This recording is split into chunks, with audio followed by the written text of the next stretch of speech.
Welcome to the Zesty Ginger Podcast. We are Megan and Dr. Alex. We are here for transformation. Yours, ours, and the collective. Personal and professional for practitioners. But not just any transformation. Compassionate transformation. Because between the two of us, we have seemed to have done things the painful way. Let our pitfalls become your stepping stones. We aren't afraid to share our raw and vulnerable truths in order to help you transform your thinking, your body, your heart, and your soul. Combining 15 years of functional medicine with brain-based habit change to lead you to the best life possible in a compassionate way. Compassion, yes, yet plan to roll up your sleeves. Transformation requires your participation. And a quick reminder, this information is not meant to diagnose, manage, or treat disease. Always consult with your doctor, not this doctor, before making changes. Now let's get into the episode. Hello, everybody. Dr. Alex here with you. Welcome back to the podcast. So happy that you are here. And today I am doing a very special interview with Mae, and she is from Organifi. She's the CEO of Organifi, which is spelled Organifi, in case you are looking for it, which I'm sure you will be after this recording. And I had the pleasure of interviewing Mae and discussing a lot of her thoughts. It was a lot of her transformation, a lot of her experiences, and then of course I wanted to know how that all translates to someone who's the CEO of a very successful company doing things that are really aligned and evolved out in the world, because we've known the folks at Organifi for a really long time. And there's more and more interfacing that we've done with people in that company over the years, higher and higher up. And we have been so impressed over the time how much this company is aligned within itself and then aligned in terms of how they present, like the identity of the company. And so this was a really fascinating podcast episode because I got to ask Mae so many important questions that apply to so many of us going through our own personal transformation and also as business owners going through our personal transformation. And the stuff that she has lived through is incredible. You will hear that in this conversation that we have. So to intro Mae Stiegler serves as the CEO of Organifi, maker of premium, great tasting adaptogenic blends, which you will be hearing more about here on the podcast. Responsible for the brand's overall alignment, Mae is driven by her passion and responsibility for the development of Organifi's people and processes, having played a key role in building the company since its inception in 2014 to an average growth of 60% CAGR year over year since inception. With Mae's leadership, Organifi has been named one of Incorporation's in 5,000's fastest growing companies 4 times and awarded Forbes Great Places to Work for the last 3 years. If that's not a stellar bio, I literally don't know what is. That's so earth-shattering just from the get-go in terms of the way that Mae communicates, and that is, you're hearing that from the very get-go, and you'll see the true alignment within her as she speaks, and it is incredible. I'm so excited for you to listen to this podcast episode. As always, please reach out to us and let us know what you thought. I also want to remind you that we're doing this in honor of Organifi being our podcast sponsors. Yay, we're so excited. And because of that, they have offered a deal for y'all. So you get to try out and you get to experience the products. If you haven't before, you're in for a treat. If you have, you know the value of this. So make sure you take advantage of this as it happens, because it will go away. So check out in the show notes. We're going to have the link and the everything that you need. So check that out and follow it and go over there and check it out. Let us know what you think of the products. Let us know what you think of the interview. We're so excited for you. And really for us, because we got to chat with Mae and it was amazing. So without any further ado, I'm going to kick it over to the podcast episode, and I will catch you next time. Hi, Mae. How you doing? Thank you so much for being here on the podcast. I'm doing so good. Thank you for hosting. I'm excited for the conversation and grateful to be here. Oh, absolutely. Me too. Me too. I just wanted to kick off today by asking and having you introduce yourself. Like, what is your story? What got you to today? Well, I grew up on a organic farm in Northern California. That's awesome. Came from the roots of like whole, nutritious, amazing organic food. And my kind of life journey has been learning the value of that. So I went into big ag, I went into research and development, and really got to learn the value of through actually animal science. That was my background in studying. Really learned the value of putting the right foods in our body and nourishing ourselves and setting ourselves up for success. I learned that through seeing what, dairy cows do when they're fed the wrong foods, and how much we need to support their health when, our food system is not supported well. And so I kind of went through this big learning through in past college, really returning to appreciating what my parents had done, raising my sister and I on a beautiful 40 acres in Northern California with fresh, amazing organic food that I only wanted Eggo waffles when I was growing up, I'm pretty sure. So a lot of learning and appreciation and gratitude, and moved into human health, and really focused on education around individualization of nutrition and lifestyle. Met the founder, Drew Canoli of Organifi at that time, and started developing coaching programs with him and really teaching the power of juice fasting and whatnot. So my background kind of goes from animal science, food science, health coaching, and then business development. And I've been working with Drew for the last 10 years and building this brand, and currently sit in the CEO seat. And I'm fascinated by human design, personal development, org design, transformation, health, you name it. And here in a huge learning phase and a huge adventure, 3 years sitting in the CEO seat.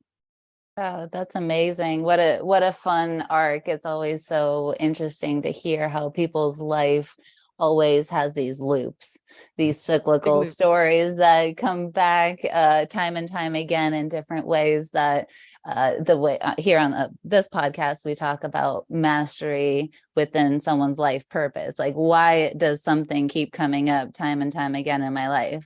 Where is the Yeah. invitation for mastery here? So I love that you kicked it off already with having that as part of your story. And then I know you personally have, a whole sub story of your personal transformation and health. So tell us a little bit about that. How did you get interested in all of this stuff from your point of view? Yes, actually, kind of unconventionally, I would say. Growing up, again, I'll kind of start there. Growing up, I was a really active child. We had 40 acres and I was running all over the place all the time. Wasn't that interested in food. And so I was just this little tiny, tiny child. And even through high school, I played a lot of sports. And so I was naturally active. And my health journey didn't really come into focus until I was, mid college, when I started to realize that if I wasn't moving my body and I wasn't giving myself good quality food, like there is a repercussion of this. And that was the first time I think I really learned that, or started to learn that, I'll say, in a very simple way. Yeah, And for sure. through studying animal science and nutrition, I really got my first preview of what the body is capable of in the most fascinating way. And that was in so many animal systems. Training for a triathlon and working with a close friend of mine training for a Ironman, I really got to apply that to human nutrition for the first time, and my own included. And it was a huge learning experience in the translation of my animal science background. I was pre-vet and went through school studying research and development, and really had this, like, I think first assumption that I really got it. I clearly did not, but at the time I was like, oh yeah, this makes so much sense. It's all That like, first layer always seems real obvious, right? oh yeah, You're like, yeah, come on, this guys, is get so it together. easy. Yeah. And I I think figured I it was out. really, I was really applying the animal science perspective, which is so kind of formulaic to, it's actually like developing animal food rations, and it's very formulaic and simple. And so really, my first awakening was actually moving into personal training. And I won't say first awakening, I'll just say like a real reality check was, wow, like how much I Mhm. didn't know when I started to coach more people and how to get a hold of their personal health in the same way that I simply did prior with the triathlon training. And even for myself, I realized that only worked for a little while. And there was so much more learning for my personal journey and with clients. And I really got a preview of this, more of the mindset and perception around how we treat our state of health. And I was in many ways just so surprised to witness myself go through different phases of adherence, I guess, to the plans I even wrote out for myself. And I really got to witness that with all of my clients. I would have, the same coaching and the same cues and the same program for multiple clients. And I would see one, do really well. Another one needs something completely different. So I really got to learn through doing Humans it that are a way. real trip.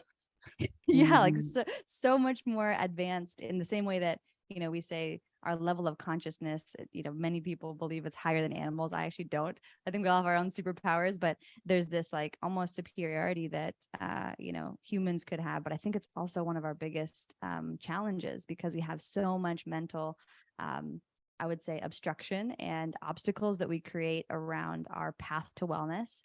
And I'm consistently reminded, even having, pets, my husband and I have a dog and a cat, and how easily they're able to receive medicine and heal when they're given the right, whether it's medication or something alternative, how much easier they're able to receive the benefit and the medicine works. And to recognize, and kind of on more of a little bit of a woo-woo energetic level, how much more limiting our human state can be just because we have our own developed limiting beliefs around receiving that medicine, or if it's good for us, and our doubts and our, being able to take it consistently or something, whether that be literally a supplement, a medicine, or even doing, regular exercise that's good for us. There aren't those limitations with animals. So it was a rude awakening. I realized how much more I'll say complex, not complicated, but how much more complex human health is. And that was really early on. And really, I'll actually answer your question here.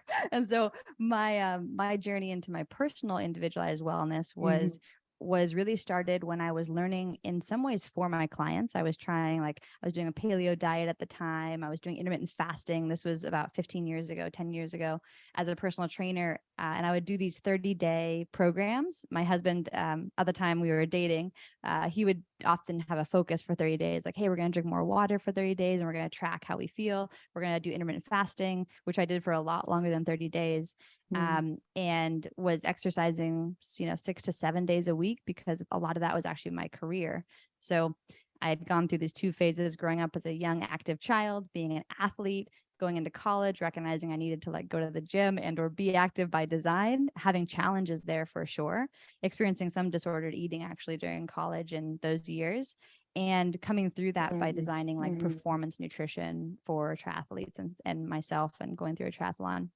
And into personal training, it became my job. So I had all these kind of different stages of recognizing how health became either harder or easier based on my lifestyle. And very clearly, as a trainer, as it's part of your job, you can exercise 7 days a week and it's no big deal. What was happening though, in my really first abrupt learning and kind of hearing my body language, was exercising nearly 7 days a week, strength training in a fasted state, intermittent fasting.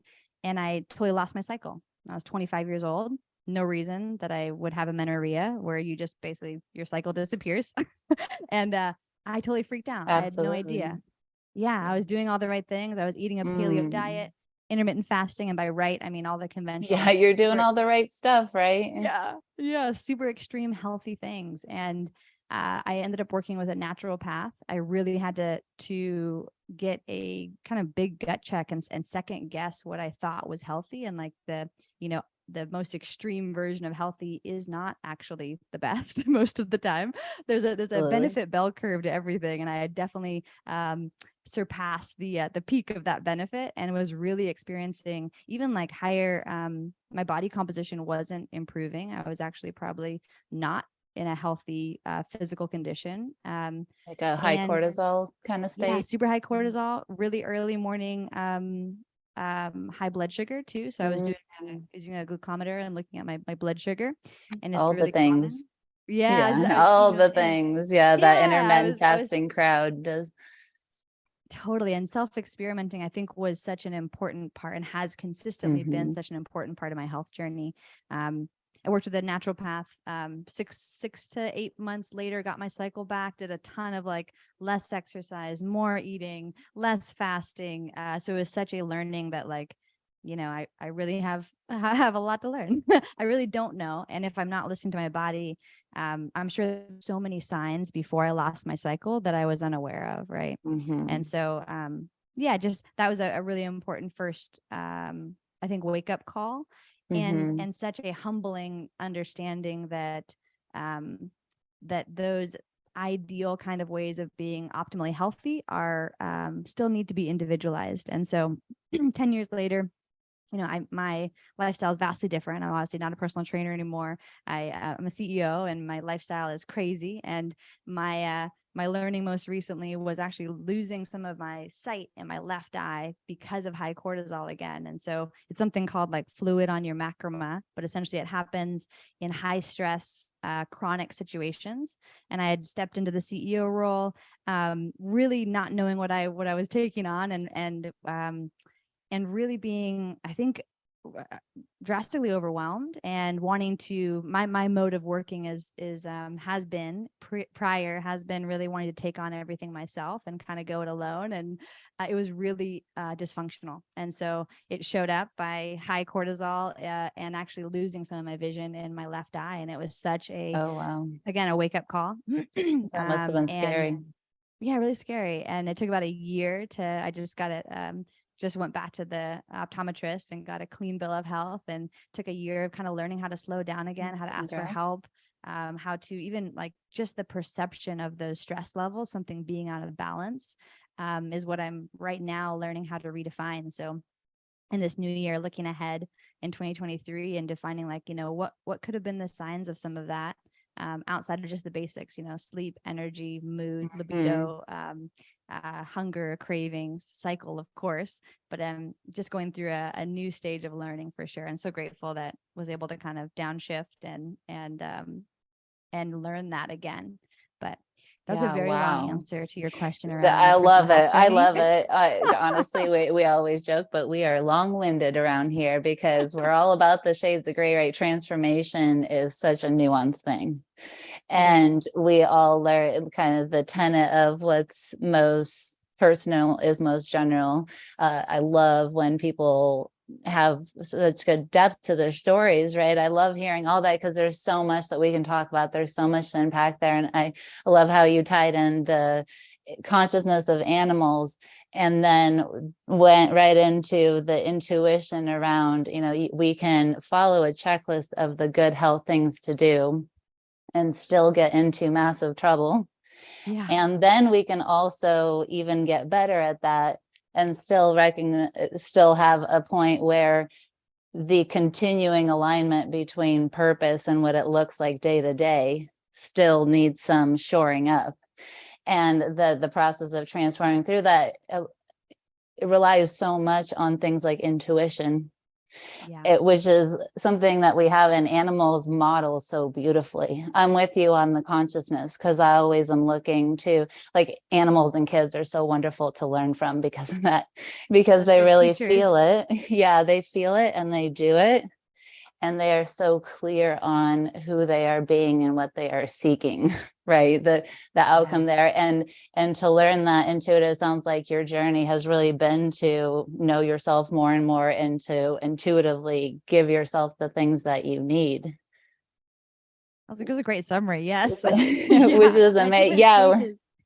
Totally. Yeah. So much else. Yeah. So what at this point, since it's clear you've gone through multiple rounds of this, like, what does transformation mean to you at this point? Because the reason I'm asking that, because I want to go into the more practical aspects back again. We're going high level and then bringing it back down, because there are questions on when you're doing that and you're going by intuition.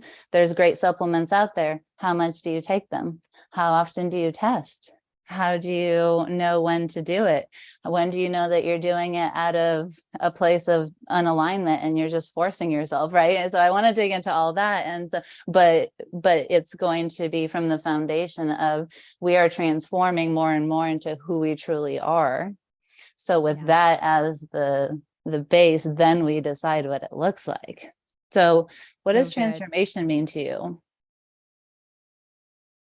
Transformation right now to me means being able to listen to my own body language. There is kind of those two themes and those big moments, those big aha moments for me are really like, wow, I wasn't actually listening to my body, and this is then the result. I think, like you talked about, there's so many, I think, signs before that, and many of them, it's kind of twofold actually. So learning kind of like my body language, you could say, what this like, I have such a I'm in awe of what our bodies are capable of. There is just immense wisdom Oh my gosh, and me too. capacity, right, that our human bodies are capable of consistently handling stress and maintaining homeostasis in our ever-changing just reality is nuts to me. So I'm just in awe of what our bodies are capable of.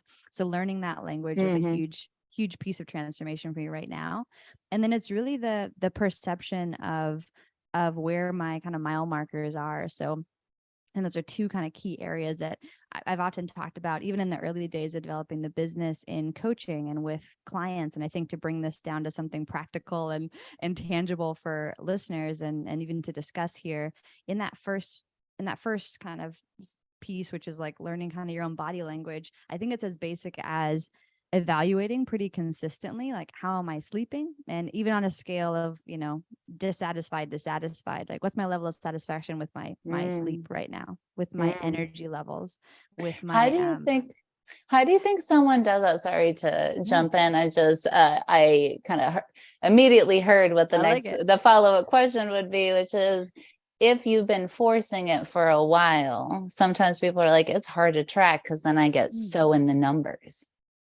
Well, right. And I totally can relate to that. I've definitely come from some disordered eating, some over tracking, some right. weighing all your food. And I think I have a high sensitivity to that and a huge respect to say, like, let's not do that. Actually, let's be a bit more intuitive. And I actually really like a journaling practice. So something I'm really enjoying right now is just actually an end of day check-in. And it's simply, evaluating, and it's really light rating and data and metrics and light tracking. touch, literally just like my perception of like, hey, how did my body feel today? 1 out of 10. How is my energy? 1 out of 10.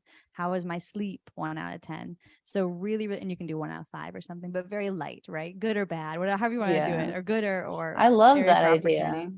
So it's a little bit more light touch. And I think for me, that's also an expression of a bit more grace with myself and some more like tender self-care. I would say I've definitely, again, had a history of being really regimented and like, we're going to do this workout plan. Talk to myself. We're doing this workout plan because that's what you need, and over exercising or pushing myself too far. So this feels right to me. And I think potentially a solution in that question you asked is like, how do you kind of balance out and or mitigate the it feels too tactical. It feels too measured. Yeah.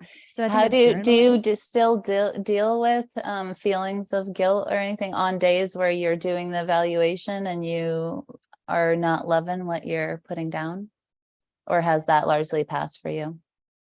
That's largely passed. And I think there's still the area that I'm still working on actually is redesigning my strength training, which is so funny coming from working out like 7 days a week as a personal trainer. Right now, I actually play pickleball. I do a lot of activity during the week. And there's this like knowing that it's really important to me that I do consistent strength training, and I'm not doing it. So the guilt I have is a little bit more in when I'm evaluating how my body felt, which is like craving some progressive strength training and some progressive challenge to really support actually the longevity of my pickleball playing, because I enjoy it so much. That's awesome. But it's kind of the application of that wisdom from personal training that like, hey, especially as I'm getting older, mid 30s and more than when I was in my mid 20s, strength training and muscle building is really critical, I believe. And so it's kind of the guilt that there's something that I know that I'm not supporting my body in yet. Unaligned. Yeah.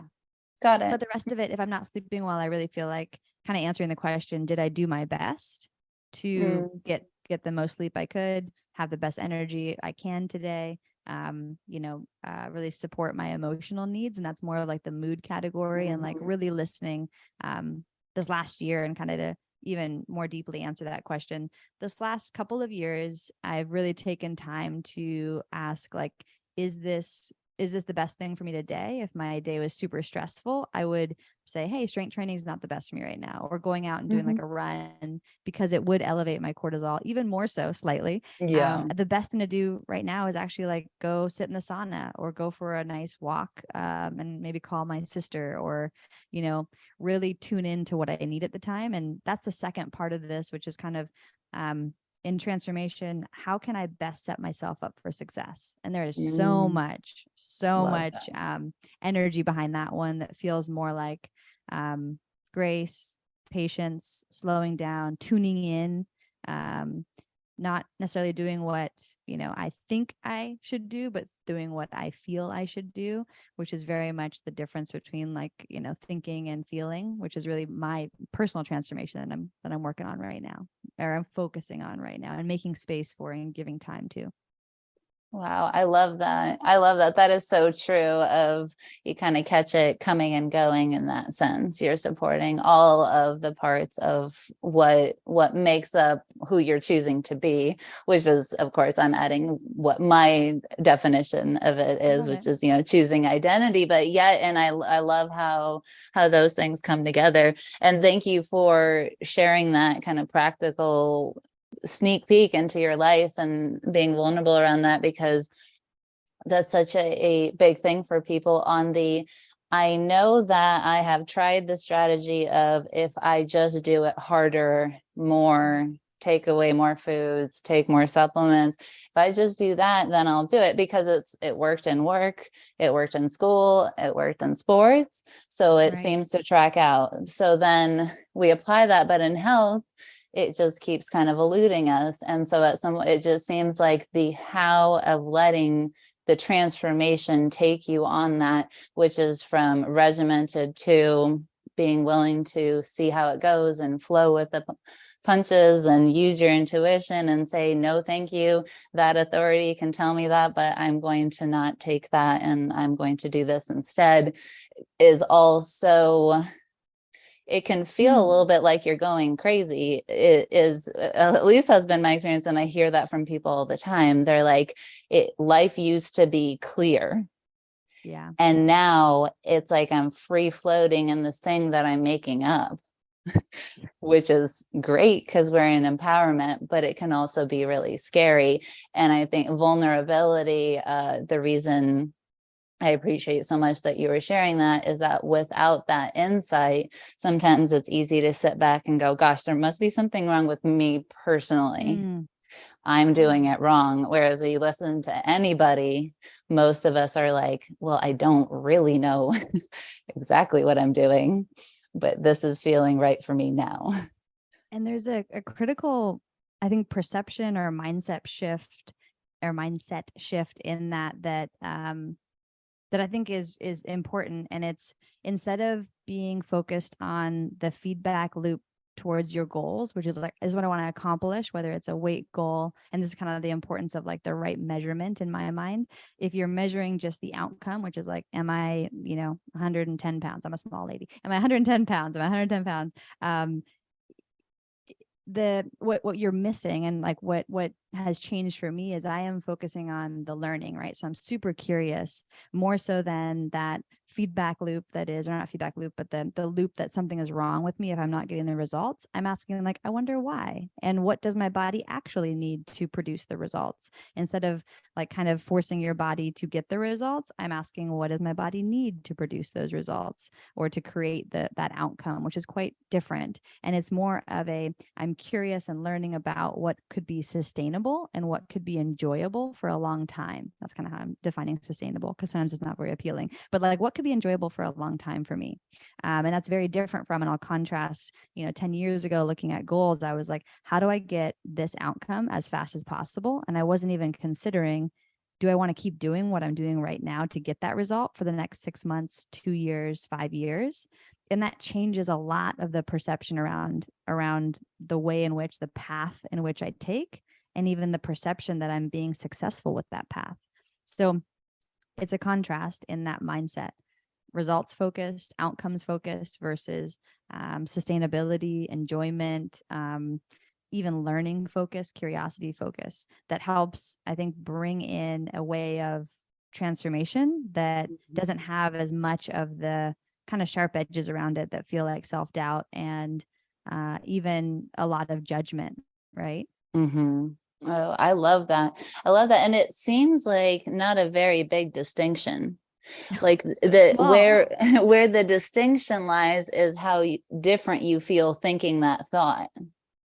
Yeah. Right. But the words that you just said, and if anybody wants to go back and rewind, the difference in the actual wording wasn't that obvious. But when you said it, the way I felt it when I put it through my emotional compass and was like, what is this telling me? It was a vastly different feeling. One was like, oh, I hope I do that. Right. And the other one was, hey, look at me go, kind of that expansive, I am growing into who I'm becoming, and that's okay if it looks XYZ or messy or whatever it is. So yeah, I love that. And I like how questions like that can really get us started, because sometimes when we're lost in the weeds, the what I call the mental gremlins, which are just all the self-doubt and everything that we've practiced for a while, are kind of loud. And to localize back, and one of the things that I hear the most in people that I talk to that transform a lot and have over decades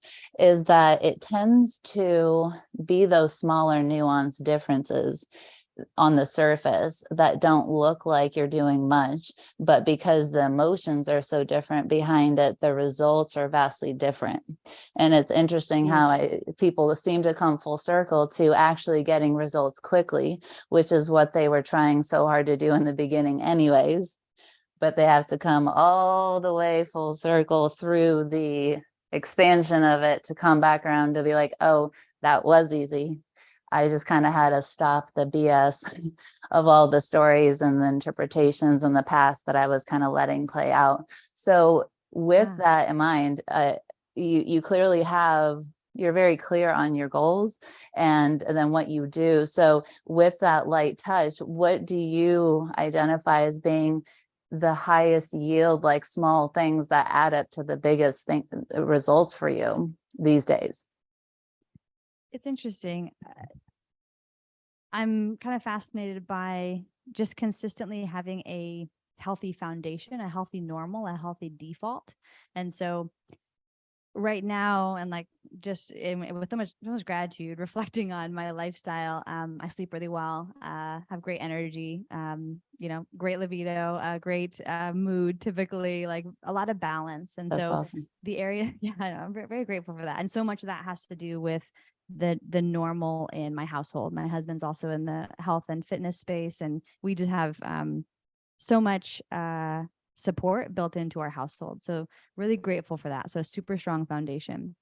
And the areas I'm leaning into are the spaces that I'm still feeling that resistance, which is interesting. And so as I was highlighting it, it is more around for me right now, my very clear focus is, hey, let's develop some strength training. It's the area that I haven't been able to really support myself as well as I could. And it seems silly that I'm not. So it's like, oh, this is an obvious space to focus and get curious as to, like, I wonder what's behind the challenge for me in this space. Cause it's the one spot. Have you identified that already?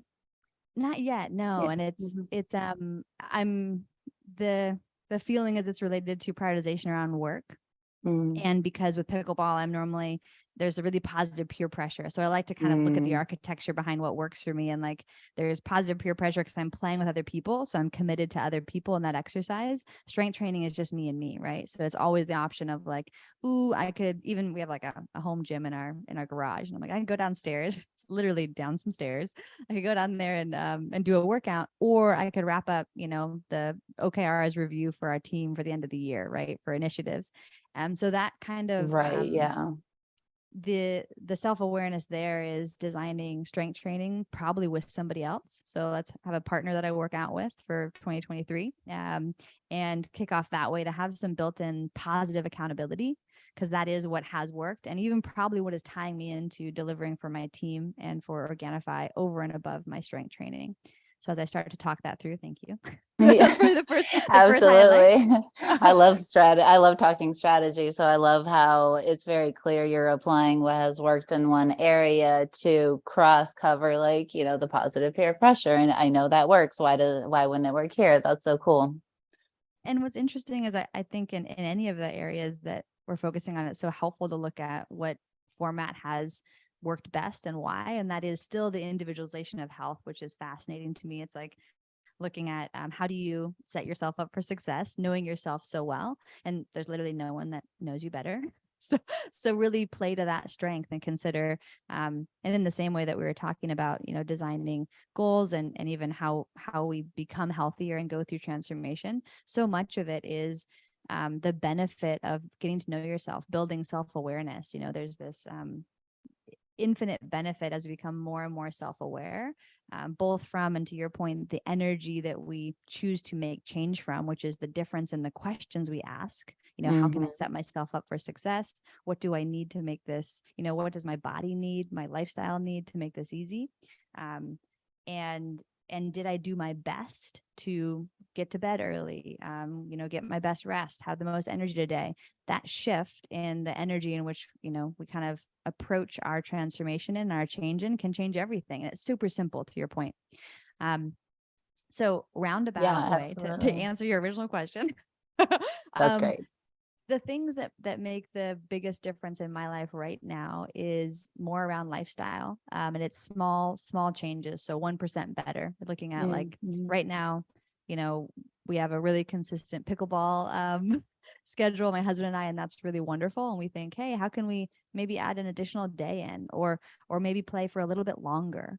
Awesome. And then, how can I maybe ensure that I'm drinking a little bit more water before we play, even the day before, so that I don't, occasionally I get a headache from over exercising these days, and probably under hydrating. And so it's the small tweaks and being really curious around how to make that easy. And I've always been really fascinated with and curious around the more like lifestyle architecture, and part of what just consistently makes me appreciate working for Organifi and with Organifi is the mission to remove those obstacles and make healthy, easy, and delicious. And so much of what I believe in comes from the expression of our brand and what we stand for. So there is that like tie-in that I'm always looking for, like, hey, what if the obstacles weren't there? What if it was extremely easy? What if it was really enjoyable? What if this new habit and this, identity that I'm looking to architect was extremely approachable?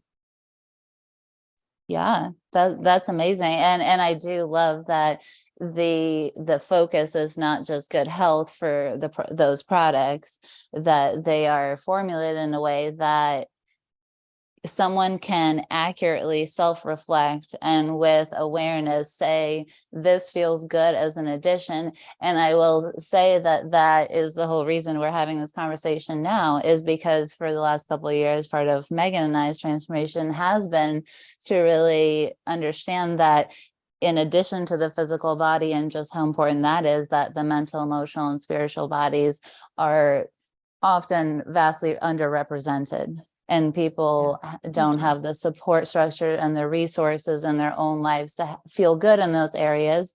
And so that's why they're kind of stuck figuring out and coercing their physical body into doing that stuff with them. And that is why for a while we were kind of cool on discussing supplements, because we needed that. We needed the space away from it, not because we had any problem with it. It was just that time for the pendulum for us to explore so much more of who we were. And now it's been really, really cool to come back to and see through that a completely different filter and the lens to say, I'm seeking companies and building relationships that cultivate that within society, because it's not about me getting mine, but it's about all of us learning to think differently, which will help us feel different and cultivate a more loving world, which is, I truly believe, what we all want.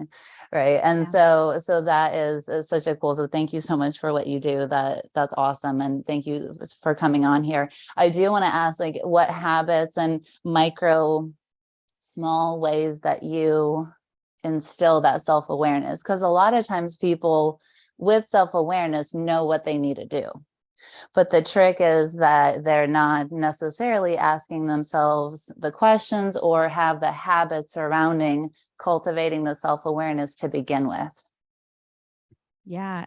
And I thank you for that. I really love leveraging wearable technology where helpful. So if I'm, for instance, like Whoop, I wear it and I really like the insights. It helps me also shift my perception around just being curious, right? And being interested in all the complexity behind my state of health.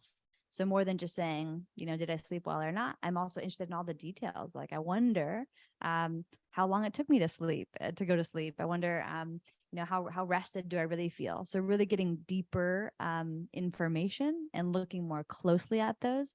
Wearable tech has been a way that I've enjoyed doing that, whether it's an Aura ring or the Whoop band or any of those kind of pieces of equipment. And I think using those really to shift my perception and focus is really what I like, rather than trying to get the numbers right and being, as we talked about before, obsessed with the tracking. So like very mindful of that relationship with this technology serving me to be more tuned in to support, even connecting that with my intuitive wisdom, which is like, hey, is this accurate? And if it feels inaccurate, that's still me saying like, ooh, at least I'm more tuned in than I was, yesterday, or at least I'm using that as a way to connect.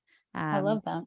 Yeah. And so that's one tool that I really like, and even, have a long history of self-experimentation with, even a glucometer or a continuous, blood glucose measure, you name it. And I like those tools with that intention, and very mindful of the other side of that. So those are habits. So I do like just the habit of waking up in the morning. My husband and I have an 8 sleep as another example, and we just like to look at the data. We're interested. It's part of our morning conversation is, how did you sleep last night? How do you feel? So we're always talking about that. So a lot of the habits are more the questions that are embedded in my lifestyle. A good example of this and more of the relationship and energetics behind my marriage would be like, before my husband goes to work, I'm always asking him, what are you excited about? And he's always asking me, what am I looking forward to? I love that. And they're just, they're nice directional focusing questions. I think it's so easy to otherwise focus on what's not working, what isn't going well, the kind of common conversation dynamic. So we use questions to intentionally set our focus. And it's not to say that we don't look at stuff that's not working. Believe me, we definitely do. But it's nice to have those. Gosh, you're blowing my mind, Mae. This is amazing. I love this. I'm glad.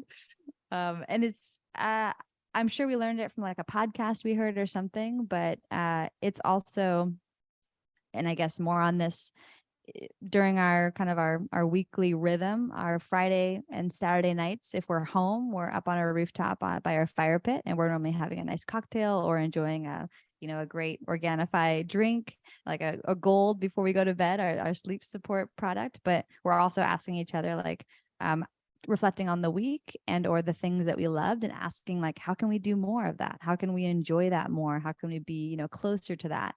So there is this nice rhythm of the questions we're asking ourselves. And if we had a really good time at like a pickleball tournament, we're like, I wonder how we could do that more often, or I wonder how that could become more of our lifestyle. So it's consistently kind of iterative in that way. So there is more of the habits. I think it's more of a rhythm. That is very, very helpful. And then in the daily habits and kind of tools that I use in what I learned from being a personal trainer, and more onto the topic of having a really healthy default, my husband and I pretty much have the same, we've had the same breakfast for like 10 years. And not to say that we don't mix it up, but our default is eggs and vegetables with a little bit of ginger in the eggs. And before we even start our kind of routine, we're having actually a cup of miso soup, chickpea miso soup, and a little bit of arugula in there. We always have, our Organifi products like Balance and stuff in the morning, but sounds delicious. Yeah, it's so good. And we have that before our coffee, which we love.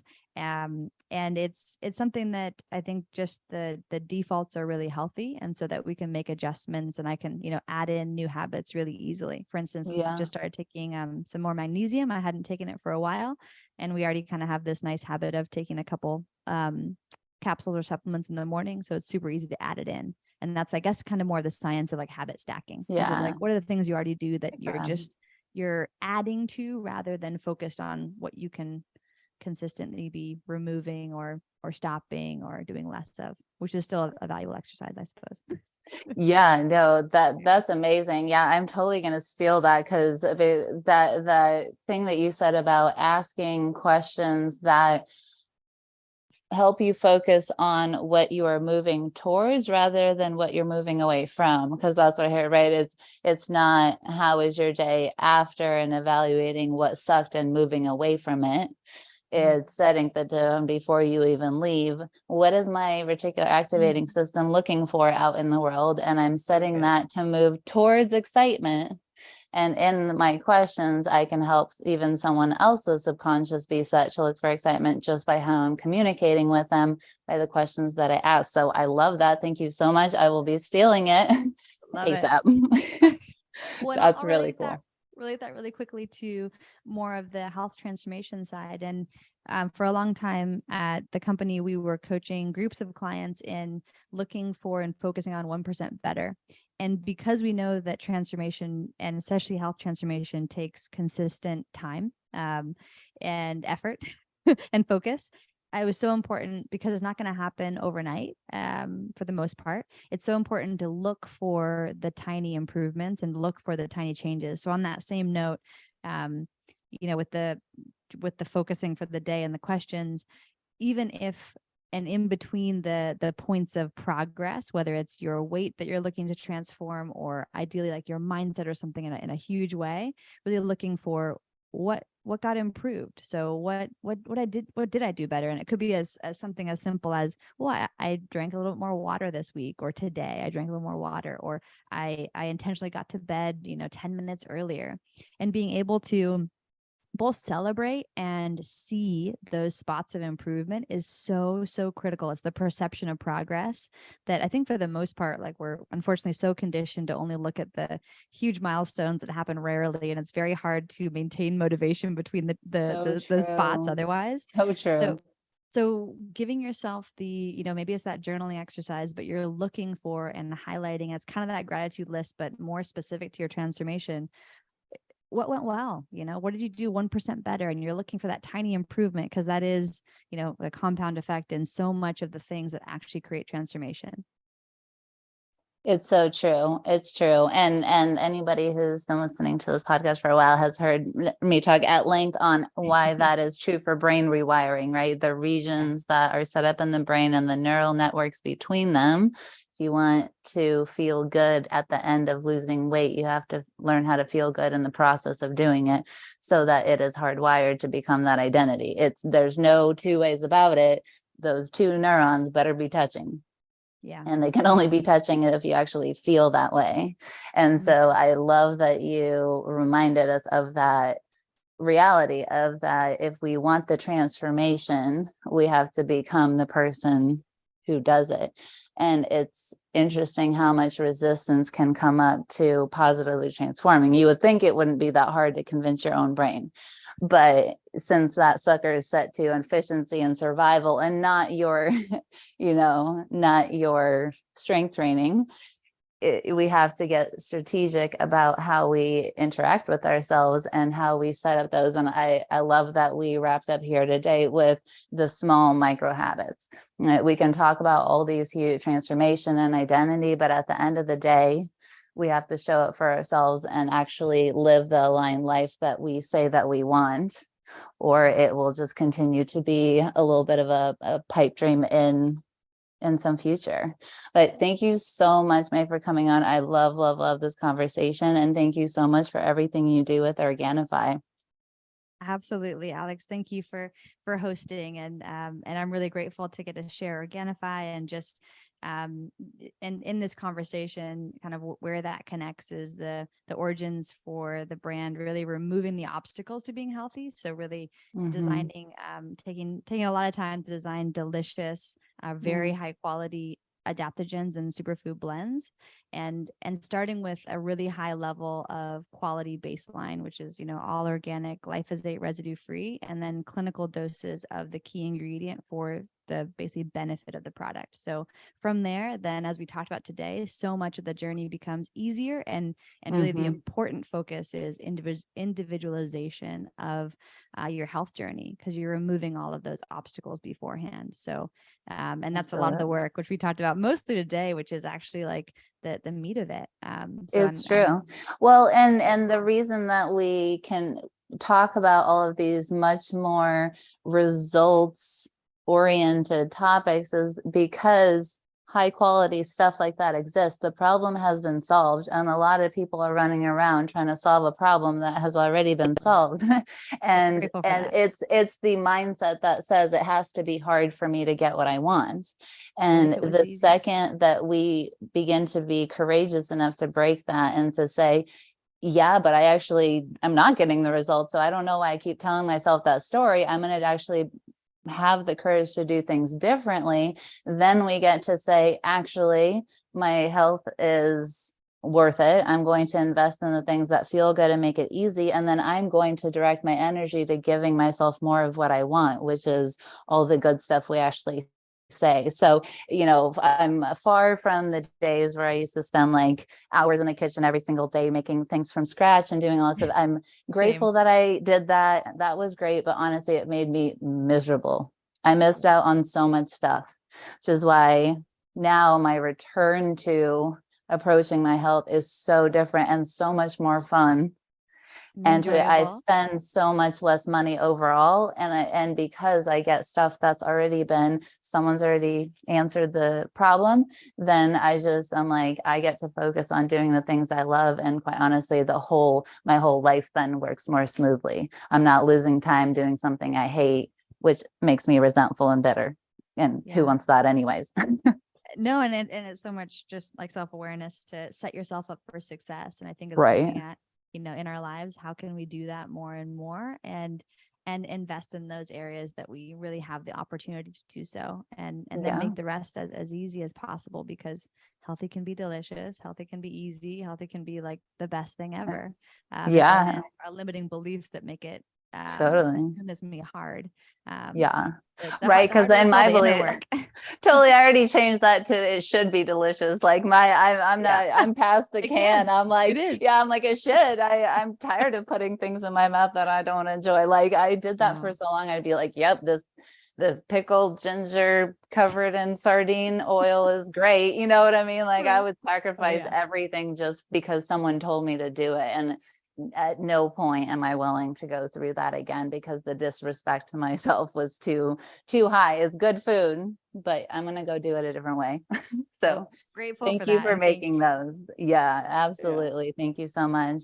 Appreciate you. Where can people come find out more about you? They can always find me on LinkedIn and DM me. That's a best spot, better than social media. And then, of course, checking out Organifi on Instagram and Organifi.com online. We're going to link it up in the show notes, so check it out over there. Thank you, Alex, so much. I really enjoyed the conversation and so appreciate what you and Megan are creating here. Yeah, thank you. Appreciate you. Have a good day. You too. Thank you. Thanks for coming out to hang with us on the podcast. It is our goal to transform the way women are treated in healthcare. And we need your help. We need your help to get the word out. We have a lofty goal of 1 million downloads. And we know that as this podcast grows, we're going to be able to reach more women, get more amazing speakers for you, and bring the most cutting-edge information. If you found these podcasts helpful, please take a moment to text 5 women you know the link to the series. We appreciate your help so much. Can't wait to see you next time.